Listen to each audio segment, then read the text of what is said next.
Hello, my name is Mark, welcome to the video. Today we're going to talk about bread punch and bread punch fishing. And this video is going to be split into two parts. Part one, we're going to prepare the bread punch or liquidized bread and also look at the various things we can do with the hook bait to prepare that as well. And then in part two, we'll get on the bank and see if I can catch a few fish on it. So just to talk about the liquidized bread side of things first, I'm currently using, well, basically these that I've got from the supermarket. They were cheap and I've just bought them. The liquidized bread part, often it's best to just use the absolute cheapest loaf you can buy from places like Lidl and Aldi. They often make the best liquidized bread. The Warburtons, this stuff, is usually the best one to use for the hook baits. So I've got a combination of this and a bit of Kingsmill that I've just sort of picked up from the supermarket. But the great thing about bread punch fishing, it's cheap. And it's really effective. It's a really great way of catching fish, particularly on a sort of cold winter's day, but also it's good at any other time of year as well. So step one is I'm going to be blitzing these up in the food processor. Now, I'm actually going to keep the crusts on this. Some people will take time and cut them all off. I'm far too lazy for that. So I'm just going to literally tear this up, blitz it up here, and then we'll have a look at what I do from that point onwards. So I've just spent a few seconds blitzing up this bread, and that's the sort of finished product in terms of the liquidized bread. But what I'll do next is I'm going to transfer this bowl into the sieve and sieve out all the lumps and show you that process next. Talk a little bit about it. Obviously what you can do with these larger pieces of bread is put them back through the food processor and liquidize them again. Or alternatively, what I like to do is actually keep these in a separate bag and put them in the freezer. And they're ideal for when you're fishing for chub, so ideal for blocking a feeder or something like that. So don't waste it, either put it back through the blender or bag it up and use it for chub fishing. So just to talk about sieves, I'm using this Preston sieve. I think it's like a pinky size. You can see the sort of size of the holes in it. Now, I tend to use this for the majority of the bread punch fishing, but when it gets really hard, when it's really cold, or I'm fishing for a very small fish, I will drop down the size of the sieve to something like a flour sieve, and that will result in a very, very fine liquidized bread that doesn't fill the fish up.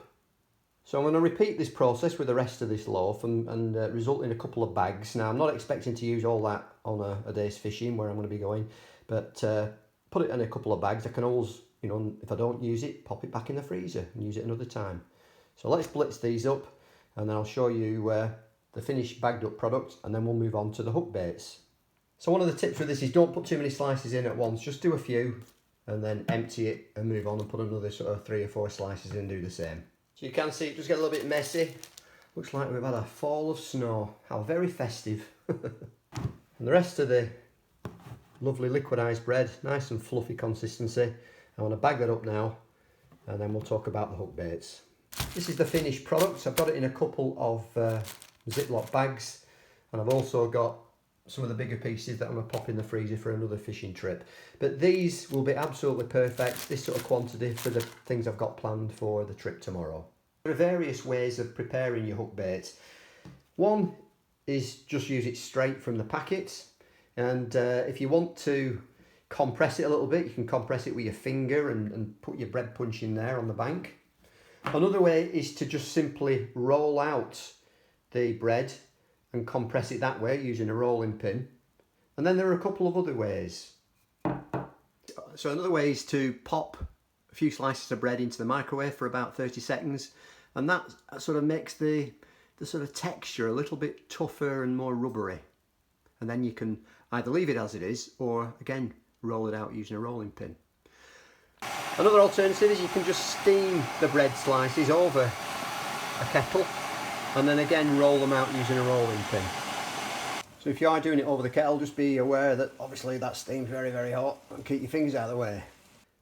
So what I've done is I've just done various ways of preparing this bread, just as a bit of a comparison. These ones are just straight out of the pack. I haven't done anything with those. These ones I've just rolled using a rolling pin, and you can see they're a lot sort of thinner. The next ones I've steamed, and again I found that was quite hard work really, just sort of holding them over the the steaming kettle, a bit treacherous potentially as well, but it does result in a sort of tackier bread that you can roll out quite thinly. And then these are ones that I've just done in the microwave for 30 seconds and they're almost like sheet-like. You can see very, very thin after I've rolled those with a rolling pin as well.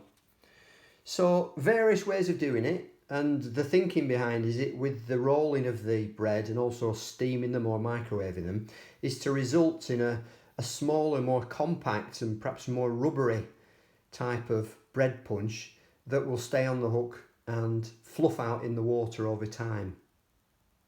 So what I do next is I cut my slices into halves and I wrap them in cling film in sort of individual little sheets like that and just put one in there and then roll this over.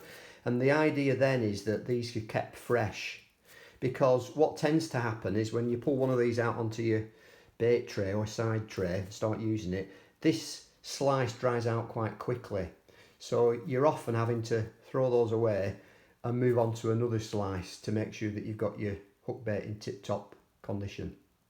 That gives you a better indication really of what rolling the bread and perhaps popping it in a microwave or using the steam from a kettle actually does. So these ones are basically straight out the packet. You can see that they're not compressed at all. These ones are steamed and rolled, and then these ones, which are much more compact, they're the microwave ones.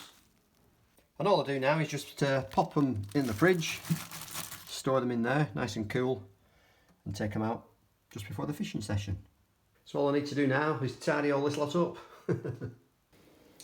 So that's the liquidized bread already prepared, and also the hook bait, and popped it in the fridge. Next we're going to be going onto the bank and see if we can catch a few fish using that bait. Thanks very much for watching, take care, enjoy your own fishing, and look out for the next video. Thank you.